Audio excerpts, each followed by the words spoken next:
Hello students, good morning. मैं कमलेश वैष्णव sir स्वागत करता हूं आज की इस क्लास में। इसके पहले हमने आपको 12th कॉमर्स अकाउंटेंसी के बोर्ड एग्जाम के लिए सीजी बोर्ड के लिए हमने आपको पार्ट 1 में बताए थे 9 क्वेश्चन तक के हल। आज हम ले रहे हैं उसी के आगे सेट 1 में पार्ट 2। यहाँ पर अगर हमारे आपको चैनल को सब्सक्राइब नहीं किए हैं तो चैनल को आप सब्सक्राइब कर लीजिए, ताकि हम इसी प्रकार से इंपॉर्टेंट क्वेश्चन आपको एग्जाम के लिए सेंड करते रहें। क्वेश्चन नंबर 10 है। यहाँ पे क्वेश्चन नंबर 10 जो लिया गया है वो से कंपनी चैप्टर से लिया गया है। ठीक है, यहाँ पर देखिए, फाइन आर्ट लिमिटेड ने 10 रुपया प्रति अंश के 10,000 अंश जनता को निर्गमित किए। तो कंपनी ने 10,000 अंश निर्गमित किया है। एक अंश का सम मूल्य है 10 रुपया। इस 10 रुपया में से जिनको 4 रुपया आवेदन पर मांगा गया है, 3 रुपया आवंटन पर और 3 रुपया प्रथम और अंतिम मांग पर देय है। सभी राशियां प्राप्त कर ली गई, कंपनी के पुस्तक में पंजी प्रविष्टि कीजिए। तो इसमें आपको सिंपल एंट्री मारना है। 2 एंट्री आप करेंगे आवेदन का, 2 एंट्री आवंटन का और 2 एंट्री करेंगे आप प्रथम एवं अंतिम याचना का। इस प्रकार से टोटल इसमें 6 एंट्री आपको करने होंगे। चलिए देखते हैं, यहाँ पे समझाते हैं आपको।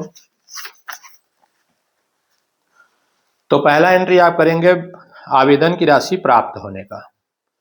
तो आप याद कर लीजिए, आवेदन की राशि प्राप्त होने का एंट्री होगा बैंक खाता विकलन अंश आवेदन खाता से। बैंक खाता विकलन अंश आवेदन खाता से यहाँ पर आप अमाउंट डालेंगे 40,000 रुपया। 40,000 रुपया, क्योंकि आपके शेयर का जो संख्या था वो इस प्रकार से था। यहाँ पे मैं नोट कर देता हूँ। 10 रुपया, 10,000 अंश। एप्लीकेशन का रेट है आपका 4 रुपया। ये 40,000 आप आवेदन में डालना। ठीक। आवंटन का 10,000 इंटू 3 रुपीज, तो आवंटन का हो जाएगा आपका 30,000 रुपये। और प्रथम याचना अंतिम याचना का है 10,000 इंटू 3, 30,000 इसका हो गया। ठीक, तो इस प्रकार से अमाउंट्स आप डालते चले जाएंगे। चलिए, तो पहला एंट्री आपने किया बैंक खाता विकलन अंश आवेदन खाता से। आवेदन की राशि प्राप्त होने पर 10,000 इंटू 4 करेंगे, 40,000 रुपया आपका अमाउंट आया यहाँ पे। ठीक है, 10,000 आपका शेयर की संख्या है, 4 रुपया मूल्य है, तो 10 चौक 40,000। सेकेंड एंट्री करेंगे हस्तांतरण का अंश आवेदन खाता विकलन अंश पूंजी खाता से। तो यहाँ पे आपका नरेशन लिख देंगे आवेदन राशि का हस्तांतरण करने पर। यही अमाउंट आप यहाँ पे ट्रांसफर करेंगे 40,000 40,000। तीसरा एंट्री करेंगे आवंटन की राशि प्राप्य होने का। तो अंश आवंटन खाता विकलन अंश पूंजी खाता से, share allotment account debit to share capital account. यहाँ पे भी आप अमाउंट डालेंगे 10,000 शेयर है आपका, 3 रुपया पर शेयर रेट है, तो 10 या 30,000 रुपया आपका यहाँ पे अमाउंट आ गया। यही पैसा आपको प्राप्त होगा कंपनी को बैंक खाता विकलन अंश आवंटन खाता से, bank account debit to share allotment account being allotment amount received. आवंटन राशि प्राप्त होने पर 30,000 30,000। ये जो प्राप्य था यही यहाँ पे प्राप्त में डाला जाता है। नेक्स्ट एंट्री आप करेंगे याचना की। तो यहाँ पर लिख देंगे अंश प्रथम एवं अंतिम याचना खाता विकलन अंश पूंजी खाता से। ठीक, तो ये 30,000 रुपया इसका भी पैसा आ गया। यहाँ पे भी शेयर की संख्या 10,000 लेंगे, 10,000 इंटू 3 रुपीज, तो 10 या 30,000 रुपया इसका अमाउंट आ गया। यही पैसा आपको यहाँ प्राप्त में डालना है बैंक खाता विकलन अंश प्रथम एवं अंतिम याचना खाता से 30,000 30,000। तो ये क्वेश्चन आपको देते हैं सीधा सीधा नंबर। ठीक, इसी में अथवा में और है रिवीजन के लिए। अथवा में आपको कहता है शर्मा एंड कंपनी ने प्रति 20 रुपया वाले 10,000 अंश निर्गमित किए। ये सब क्वेश्चंस को आपको समझने के बाद, अच्छे से समझ लेने के बाद आपको बनाने का प्रैक्टिस करना है, तभी आपको यहाँ पे पेपर में बनेगा। ठीक है, 20 रुपये वाले 10,000 अंश निर्गमित किए। सभी अंशों के लिए आवेदन प्राप्त हो गए। इन पर राशियां इस प्रकार दे थी: 5 रुपया आवेदन पर, 10 रुपया आवंटन पर, 5 रुपया याचना पर। अंशों का आवंटन कर दिया गया, सभी राशियां प्राप्त हो गई, आवश्यक पंजी प्रविष्टि कीजिए। ये क्वेश्चन जैसे आपने अभी समझा है, सेम इसको भी ऐसे ही बनाना है। चलिए देखते हैं। आवेदन की राशि प्राप्त होने का पहला पंजी आप याद रखिए आज से, बैंक खाता विकलन अंश आवेदन खाता से। तो यहाँ पे आपके अंश की संख्या सवाल में दिया है 10,000, ये 10,000, आवेदन का रेट है 5 रुपया, तो 10 पंचे 50,000 रुपया यहाँ पे अमाउंट डाल देंगे। सेकेंड एंट्री इसका करेंगे हस्तांतरण का, अंश आवेदन खाता विकलन अंश पूंजी खाता से आवेदन राशि का हस्तांतरण करने पर 50,000 50,000 यही अमाउंट यहाँ पे ट्रांसफर करेंगे। तीसरा एंट्री करेंगे यहाँ पर अलॉटमेंट का, आवंटन राशि प्राप्य का, तो अंश आवंटन खाता विकलन अंश पूंजी खाता से। यहाँ पे भी आपका 10,000 शेयर है, 5 रुपये 10 रुपये अलॉटमेंट में मांगा गया है, ये 10 रुपये अलॉटमेंट आवंटन पर, तो इसका मल्टीप्लाई कर देंगे तो हो गया 1,00,000 1,00,000, 10,000 इंटू 10। चौथा एंट्री इसका करेंगे आवंटन राशि प्राप्त का, बैंक खाता विकलन अंश आवंटन खाता से 1,00,000 1,00,000।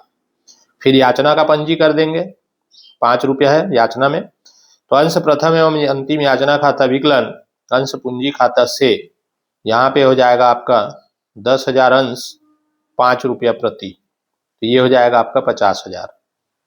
फिर इसकी राशि प्राप्त का एंट्री करेंगे, बैंक खाता विकलन अंश प्रथम एवं अंतिम याचना खाता से करके। ठीक है, तो ये शेयर के आपके क्वेश्चंस पूछे हैं, ये पूछता ही है। जनरल एंट्री आप लोग याद रखिएगा बहुत अच्छे से। ओके, अगला क्वेश्चन हम लेते हैं यहाँ पे नेक्स्ट।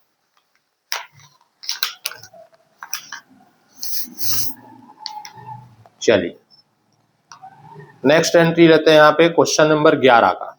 क्वेश्चन नंबर 11 में आपको बनाना है वसूली खाता, साझेदारों का पूंजी खाता, ये देता है आपको सीधा सीधा 8 नंबर। ठीक, वसूली खाते का पहले हम यहाँ पे नियम बता दें, सवाल आपको पहले समझा देते हैं। एक्स और वाई 2 साझेदार हैं, दोनों बराबर के पार्टनर रहेंगे। यहाँ पे दायित्व तो दिया रहेगा और ये संपत्ति दिए रहेंगे चिट्ठा में। तो पूंजी है आपका एक्स और वाई का, लेनदार है 3,000 का, ये बाह्य दायित्व कहलाता है। और एक्स का ऋण, एक्स मतलब साझेदार ने अगर ऋण दिया है तो बाह्य दायित्व नहीं कहलाएगा, ये आंतरिक दायित्व कहलाएगा, मतलब फर्म का दायित्व है अपना खुद का, 4,000 का।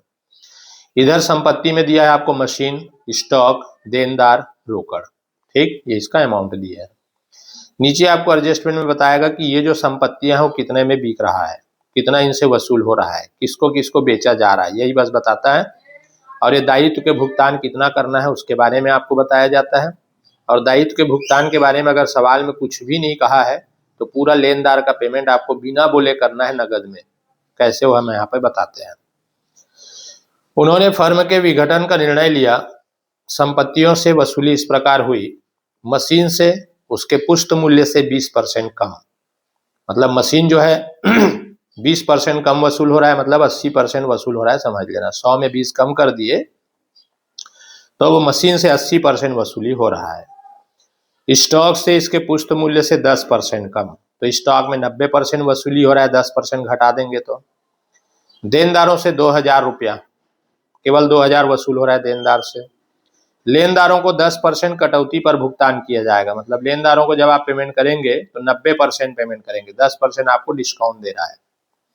विघटन व्यय 500 रुपया थे, वसूली व्यय, विघटन व्यय, रोकीकरण व्यय, 3-4 नाम से इसको जाने जाते हैं। आपको बनाना है वसूली खाता और साझेदारों का पूंजी खाता। ठीक, तो चलिए इसको हम एक साथ समझते हैं। सबसे पहले आप वसूली खाता अगर समझना चाहेंगे तो ये जितने भी संपत्ति है, बहुत सिंपल देखिए, जितना भी संपत्ति है रोकड़ को छोड़ करके, ठीक है, रोकड़ को छोड़कर, रोकड़ जाता है रोकड़ खाते में, ये तीनों को इसके संपत्ति के पुष्ट मूल्य समेत, बुक वैल्यू है ये, तो एसेट्स को आप यहाँ ट्रांसफर कर दीजिए पूरा, मशीन, स्टॉक, डेप्टर्स, पूरे स्टॉक एज इट इज यहाँ पर आप एंट्री कर देना। ठीक, और इधर जो क्रेडिटर्स दिख रहा है आपको, लेनदार, लेनदार को यहाँ पे ट्रांसफर कर देना, 3,000 रुपए हो गया। इसके बाद फिर ये जो कैपिटल दिया है, कैपिटल को कैपिटल अकाउंट में यहाँ पे लिख देना, दिख रहा है, शेष लाया गया बाई बैलेंस बीडी 10,000 और ये 17,000।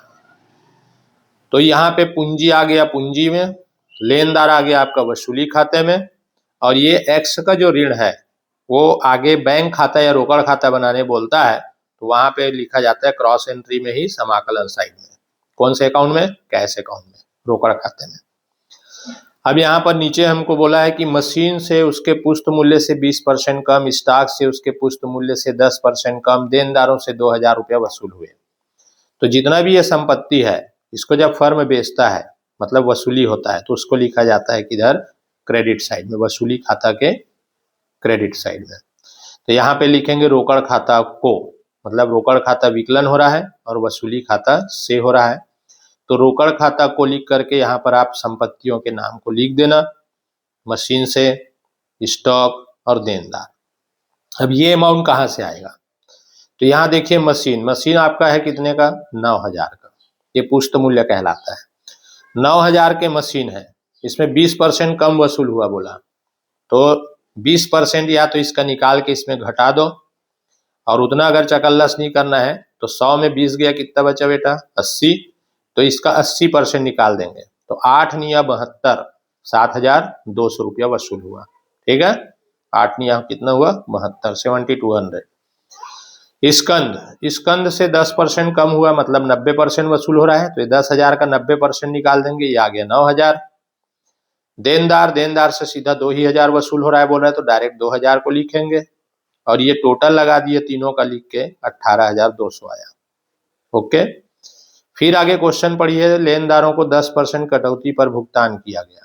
तो ये लेनदार है हमारा 3,000, इसका 90%, 10% इसमें घटा दोगे तो कितना बचा? 90, तो 90% हम निकाल करके लिखे 9,2700। यहाँ पे एंट्री कैसे करेंगे? यहाँ लिखेंगे रोकड़ खाता से, और ये लेनदार का नाम लिख देना, अंदर में अमाउंट लिख देना। ठीक, या बाहर भी लिख सकते हैं डायरेक्ट, कोई दिक्कत नहीं। फिर विघटन व्यय हुआ, विघटन व्यय मतलब समापन के खर्चे हुए 500 रुपया, इसको भी हमेशा इधर ही लिखना, रोकड़ खाता से करके 500 रुपया, दोनों का टोटल यहाँ पे कर दिया बाहर। ठीक, इसके बाद आप इस अकाउंट को कर देंगे बंद। इधर का टोटल ज्यादा, इन सबको जोड़ लेना, उसमें से 3,000 और 18,200 को माइनस कर देना, तो बैलेंस बचेगा यहाँ पे 3,500।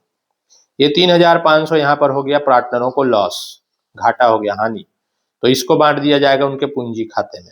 यहाँ लिखेंगे साझेदारों के पूंजी खाता को एक्स और वाई का नाम लिखना, और उनका अनुपात बराबर है तो इसको 2 से भाग दे देना, तो बराबर बराबर इनको मिलेगा 1750 1750। ठीक, अब आते हैं हम लोग इसके पूंजी खाते में, कैपिटल अकाउंट में।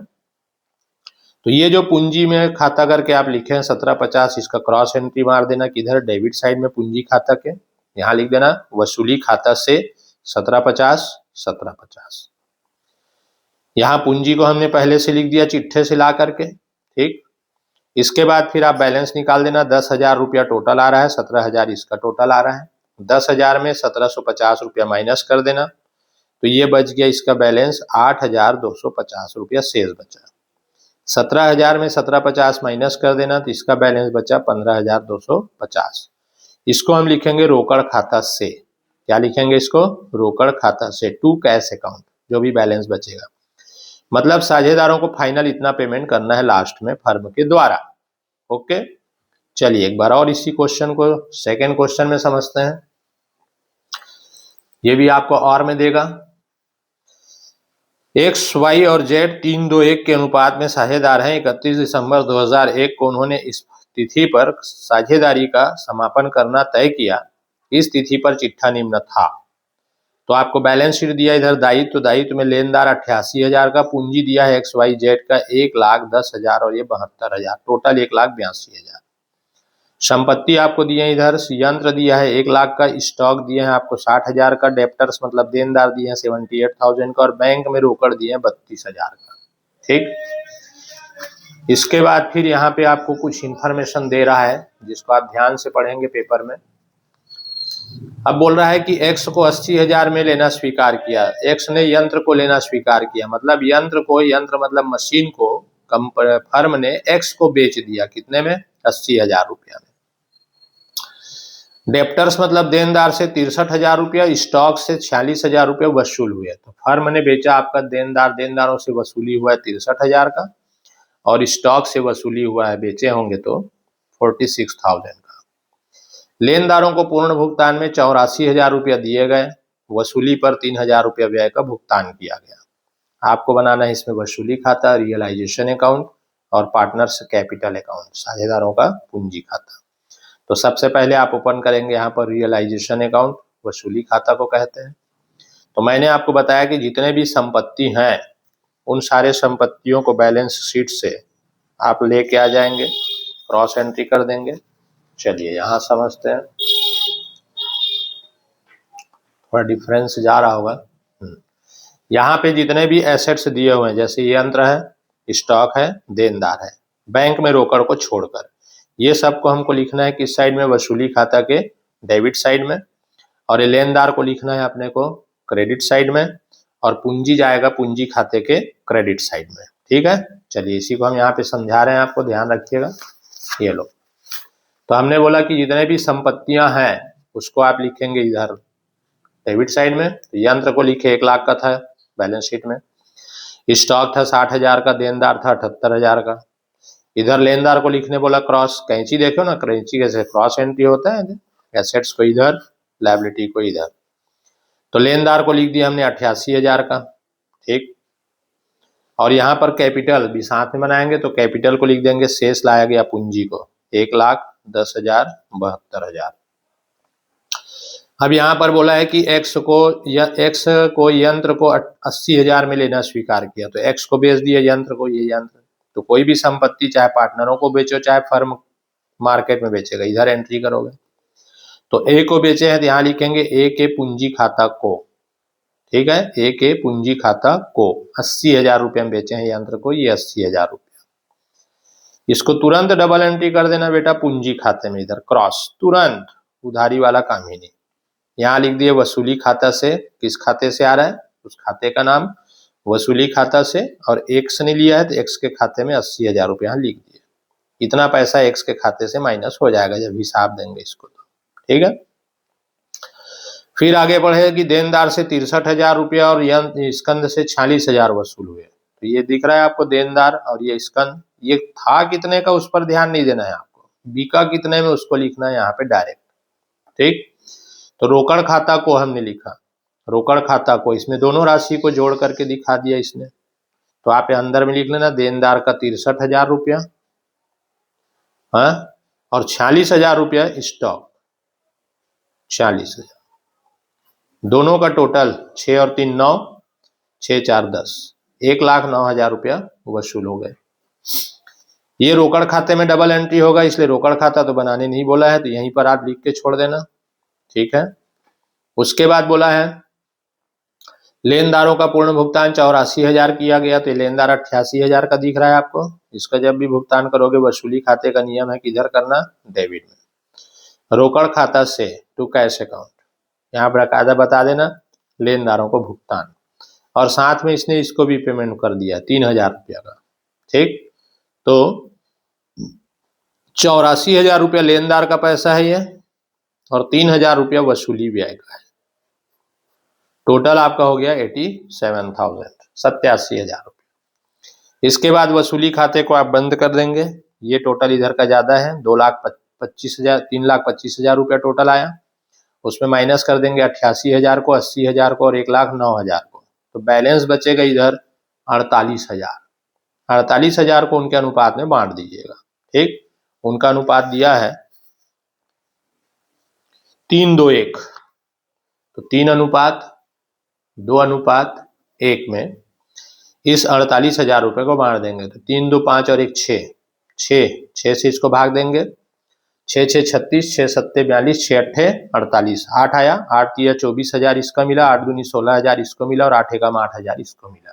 ठीक, इसका तुरंत डबल एंट्री कर देंगे आप क्रॉस पूंजी खाते में, वसूली खाते से करके 24,000, 16,000, 8,000। इसके बाद आप पूंजी खाता बंद करेंगे तो इधर का टोटल ज्यादा आ रहा है एक्स का, 80 और 24, 1,04,000, जबकि उसके पास पूंजी था इधर मात्र 1 लाख का, तो ये बैलेंस आया इधर 4,000 शेष आया है। ठीक है, इसको लिखेंगे रोकड़ खाता से, मतलब ये फर्म में पैसा लाएगा ये। ठीक है, फर्म में पैसा लाएगा ये, तो यहाँ लिखेंगे रोकड़ खाता से।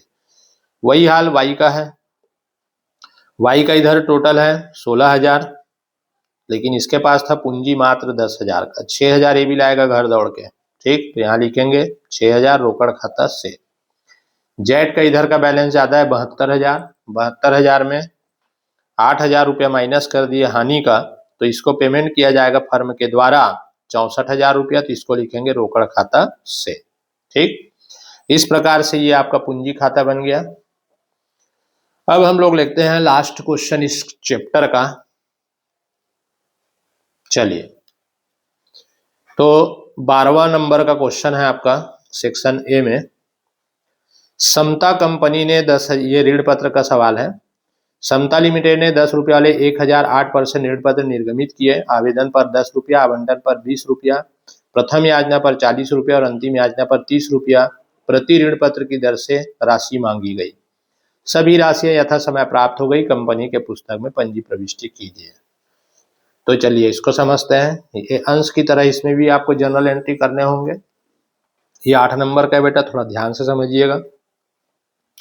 तो पहला एंट्री करेंगे आवेदन की राशि प्राप्त होने का। तो पंजी होगा बैंक खाता विकलन 8% ऋण पत्र आवेदन खाता से। यहाँ पे 8% जो है ऋण पत्र के ब्याज की दर होती है। इसको 8% निकालना नहीं है, आपको केवल लिख के दिखाना है यहाँ पे इसके साथ में, इसके नाम के साथ। ठीक है, तो 8% ऋण पत्र आवेदन खाता से। अमाउंट कैसे निकालेंगे? तो 1000 गुणित करेंगे 10 रुपया आवेदन का। यहाँ मैं लिख देता हूँ, 1000 आपका ऋण पत्र है, 10 रुपया आवेदन पर मांगा गया है, तो इसका अमाउंट मल्टीप्लाई करेंगे। यहाँ पे देखिए मिस प्रिंट है। अब अगर इसको 1000 लें, ठीक, 1000 लें या फिर इसको 10,000 करना पड़ेगा, तब इसके अमाउंट सही मैच होंगे। ठीक है, इसको मैं 10,000 कर देता हूँ, यहाँ पे मिस प्रिंट हो जाता है ये। तो 10,000 ऋण पत्र निर्गमित किया है, तो 10,000 इंटू 10 किए, तो ये आ गया आपका 1,00,000 रुपया आवेदन का। सेकेंड एंट्री इसका हस्तांतरण का करेंगे। 8% ऋण पत्र आवेदन खाता विकलन 8% ऋण पत्र खाता से आवेदन राशि का हस्तांतरण करने पर 10,000 ऋण पत्र की संख्या 10 रुपया प्रति ऋण पत्र आवेदन का है, 1,00,000 1,00,000 ये भी आ गया। अगला एंट्री करेंगे याचना आवंटन का। आवंटन पर 20 रुपया मंगा है, तो 8% ऋण पत्र आवंटन खाता विकलन 8% ऋण पत्र खाता से 10,000 ऋण पत्र गुणित 20 रुपया, तो ये हो जाएगा तुम्हारा 2,00,000 2,00,000। ठीक, अगला एंट्री हो जाएगा आपका चलिए अगला एंट्री हो जाएगा आपका बैंक खाता विकलन 8% ऋण पत्र आवंटन खाता से आवंटन राशि प्राप्त होने पर। ठीक, तो 10,000 इंटू 20 रुपया, तो ये हो जाएगा आपका 2,00,000 2,00,000। इसके बाद है याचना की राशि प्राप्त होने का प्रथम का, तो 8% ऋण पत्र प्रथम याचना खाता विकलन 8% ऋण पत्र खाता से। ये एंट्री आपको याद ही करना पड़ेगा। 10,000 इंटू 40 रुपया है इसका रेट, तो ये हो जाएगा आपका 4,00,000 4,00,000। फिर इसके प्राप्त का पंजी करेंगे बैंक खाता विकलन 8% ऋण पत्र ये प्रथम याचना खाता से 10,000 इंटू जल्दी बोलो 40, ये हो जाएगा 4,00,000। लास्ट एंट्री करेंगे अंतिम याचना का 2 ठन है। 8% ऋण पत्र द्वितीय एवं अंतिम याचना खाता विकलन 8% ऋण पत्र खाता से 10,000 ऋण पत्र, इसका रेट दिया है सवाल में 30 रुपया, तो ये हो जाएगा 3,00,000 3,00,000। लास्ट एंट्री इसका हो जाएगा प्राप्त का बैंक खाता विकलन 8% ऋण पत्र अंतिम याचना खाता से 10,000 इंटू 30, ये आ गया 3,00,000 3,00,000। इस प्रकार से ये आपका जनरल एंट्री हो गया। ठीक, इसी के अथवा में आपको क्वेश्चन पूछा है ये वाला, अरुणेश की पुस्तकों में निम्न दशाओं में जनरल प्रविष्टि कीजिए। ठीक, यहाँ पे पहला दूसरा और तीसरा ये जो है ना एकमुश्त आवेदन की राशि प्राप्त होने वाला सवाल है ये, जिसमें सम मूल्य पर, प्रीमियम पर और बट्टे पर अंश को निर्गमित किया गया है। तो तीनों दशाओं में कौन कौन सी एंट्री होगी यह आपसे पूछा गया है। चलिए इसको समझते हैं। पहला समझते हैं 100 रुपया वाले 10,000 ठने 10% ऋण पत्र सम मूल्य पर निर्गमित किए, तो इसका आप 2 एंट्री करेंगे, आवेदन की राशि प्राप्त होने का और हस्तांतरण का। ठीक है, तो बैंक खाता विकलन 10% ऋण पत्र आवेदन खाता से 10,000 ऋण पत्र की संख्या दिया है सवाल में, 100 रुपया एक ऋण पत्र का मूल्य है, इसको गुणा कर देना, तो गुणा कर दोगे तो 1 2 3 4 5 6 6 जीरो लगा देना, ये हो जाएगा 10 लाख 10 लाख। सेकेंड एंट्री हस्तांतरण कर देंगे 10% ऋण पत्र आवेदन खाता विकलन 10% ऋण पत्र खाता से। यहाँ पे भी आप एंट्री कर देंगे 10,000 गुणित 100 कर देना, तो ये आ जाएगा 10 लाख 10 लाख। तो ये पहले कंडीशन का हो गया 2 एंट्री। इसी प्रकार से ये प्रीमियम पर निर्गमित करोगे ऋण पत्र तो क्या एंट्री होगा, तो पहला एंट्री करेंगे बैंक खाता विकलन 10% ऋण पत्र आवेदन खाता से। यहाँ पर अमाउंट डालने में बच्चे लोग बहुत मिस्टेक किए, अभी पेपर हुआ था, ये क्वेश्चन आया था मॉडल टेस्ट में, ठीक है। तो समझिए 100 रुपया वाले 10,000, तो ये आप क्या करना, इस एक ऋण पत्र का मूल्य है 100 रुपया वाला, इसका 10% प्रीमियम जोड़ देना, तो 100 रुपया का 10% कितना होता है जी, 10 रुपया होता है ना, हाँ। तो ये हो गया आपका 110, 110 इंटू कर देना ऋण पत्र की संख्या को 10,000 से, तो ये आ जाएगा आपका 11 एकम 11 लाख रुपया आएगा अमाउंट। तो अगर आवेदन में प्रीमियम जोड़ के पैसा मंगाया जाता है तो यहाँ पे प्रीमियम को जोड़ करके मल्टीप्लाई करना, ठीक है। ये सम मूल्य है और ये 10 रुपया उसका प्रीमियम है, तो इसको जोड़ करके 110 हुआ, 110 गुणित 10,000 करोगे तो 11 लाख रुपया अमाउंट आएगा। यहाँ पे ध्यान रखिएगा, मिस्टेक किए थे। अब इसका सेकेंड एंट्री जब करोगे तब प्रीमियम को यहाँ पर समाकलन में दिखाया जाता है, तो पंजी होगा हस्तांतरण का 10% ऋण पत्र आवेदन खाता विकलन 10% ऋण पत्र खाता से और 10% ऋण पत्र प्रीमियम खाता से। अब यहाँ अमाउंट कैसे डालोगे, कंफ्यूज नहीं होना। यहाँ ऋण पत्र में हमेशा सम मूल्य से गुणा करना 10,000 गुणित 100 और इसमें प्रीमियम के रेट से मल्टीप्लाई करना 10,000 इंटू 10, ठीक। तो 10,000 इंटू 10 करेंगे तो 1 लाख ही आ गया और 10,000 इंटू 100 करेंगे तो ये आ गया 10 लाख, दोनों का टोटल हो गया 11 लाख। ओके, चलिए अब इसको प्राप्त वाला एंट्री करेंगे, आवंटन की राशि प्राप्त, आवेदन की राशि प्राप्त का, तो बैंक खाता विकलन 10% ऋण पत्र आवेदन खाता से, ठीक। 1 2 3 4, हाँ ये हो गया। अब यहाँ पे हम लोग एंट्री करेंगे किसका एक मिनट, यहाँ पे ये भी हो गया। अब ये तीसरा कंडीशन है बट्टा वाला, 10% डिस्काउंट पर निर्गमित किया जा रहा है, ठीक है। तो 10% डिस्काउंट, तो किसका 10% डिस्काउंट निकालना पहले ही 100 रुपए का, तो ये 100 का 10% कितना होता है, 10 रुपया होता है ना, तो ये 10 रुपया इसमें माइनस कर दिए। तो एक ऋण पत्र आप जारी कर रहे हैं 90 रुपए में, तो 90 रुपए को आप गुणा कर देंगे संख्या से 10,000 से, इस प्रकार से, तो ये आ जाएगा 9 लाख रुपया। तो बट्टा वाले में बट्टा काट के आपको पैसा मिलेगा और प्रीमियम वाले में प्रीमियम जोड़ के आपको पैसा मिलता है, ये डिफरेंस याद रखना, ठीक है। इसमें प्रीमियम जोड़ के मल्टीप्लाई करना है और डिस्काउंट वाले बट्टा वाले में बट्टा घटा के माइनस मल्टीप्लाई करना रहेगा। तो ये हो गया 9 एकम 9 लाख रुपया आपको मिला।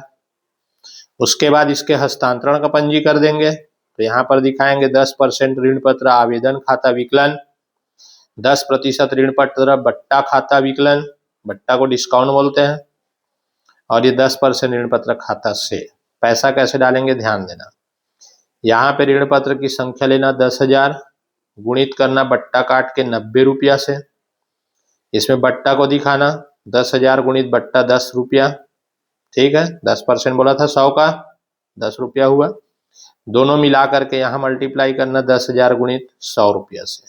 ये ऋण पत्र खाते में हमेशा सम मूल्य से ही गुणा किया जाता है, ठीक है, चाहे वो बट्टा वाला हो चाहे प्रीमियम वाला हो। तो इसको 100 से गुणा करना, ये हो गया। इसको 10,000 से गुणा करना 1 लाख आया, इसको 90 से, ठीक। तो गलती नहीं करना बेटा, 2-3 बार ध्यान से समझ लो इसको, क्योंकि ये मिस्टेक हो ही जाता है क्वेश्चन में। चलिए अब इसी में मैं आपको ले लेता हूं अगला क्वेश्चन। चलिए इसको हमने, अब आगे का जो है खंड ब, इसके लिए हम नेक्स्ट वीडियो आपके लिए जारी करेंगे, जब तक आप इसको अच्छे से आप पढ़ लीजिए, ठीक। और अभी तक आप हमारे चैनल को सब्सक्राइब नहीं किए हैं तो चैनल को सब्सक्राइब कर लीजिए, और हो सके तो आप अपने दोस्तों को भी ये वीडियो सेंड करते रहिए ताकि उनको भी यहाँ पर पढ़ाई में हेल्प मिले। Okay, thank you.